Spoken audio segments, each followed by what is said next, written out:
87 Grand National. Dude, love these cars. This is 3.8 liter V6. Holy, look at the turbo on this bad boy. Look at all these pipes here. Intercooler. Beautiful. You know what? They rated this car at 235 horsepower. That was the factory specs on it.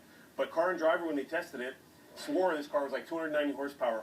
For one, they didn't want the insurance companies to freak out that you're basically grandpa's coupe could smoke the tires, and also they didn't want to admit that it had more horsepower than the Corvette, right? Because the Corvette of this year, an '87 Corvette, only had 230 horsepower. It's got the trunk kit in here. Holy, nice. This thing's like brand new.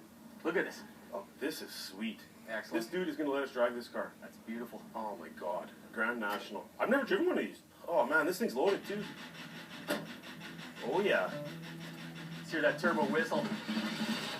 This car is a speeding ticket waiting to happen. Love it. We're behind the wheel of a 1987 Buick Grand National.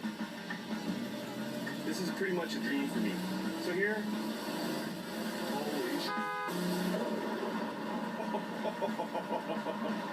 So early in the power band, it feels like a 3.8 liter V6 engine, like your typical Chevy 3800. But then all of a sudden, right around the 3,500, 4,000 RPM range, it starts to go, and the ascent starts to sink down in it, and then it gets downright scary. Like the street's a little bit slick right now, and this thing almost laid a smoky patch right behind me. If Chuck Norris was a car, he would be a Grand National. The license plate on this one cracks me up. It says 8-year V8, 8-UR V8, and you know what? This car is more than capable of eating lots of cars with a V8. But what a difference when you start slamming in an intercooler, you know, a turbocharged intercooler. Oh man, when that boost kicks in. So we got some kind of fancy gauge right here, an autometer boost gauge. So if I keep my eye on it, it'll probably tell us where it goes down.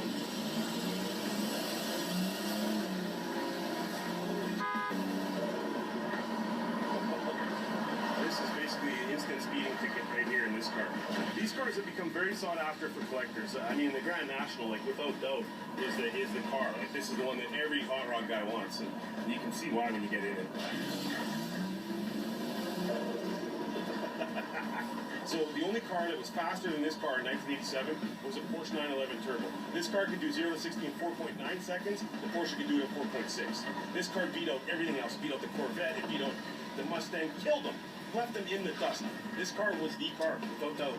This is a car that's really high on my list of cars that if I ever am fortunate enough to find the kind of money to drive around in a car, this is the one. Man, I wish we were at the test track so bad right now I could taste it. 5.0, I could eat that 5.0 in this thing. What do you think of that, Mustang boy? I bet you if you pull up next to Mustang guys in these cars, they just don't even want to talk to you. They don't even want to make eye contact with you because they know what will happen. In the summer of 1987, I was 19 years old. I totally loved these cars. I loved all G-bodies, Cutlasses, Grand Prix, Monte Carlos, and especially the Buick Grand National. I could never have afforded one. This was one of the most sought-after cars of its era. You know, the owner of this car recently got it appraised for $35,000. And after driving around in it, I can see why a car like this is valued at that much money. On the outside, it looks like any other G-body General Motors car of this era. Even on the inside, it looks like it. Except for a few little appliques in the interior, it's pretty much a very common car, of which they made millions of.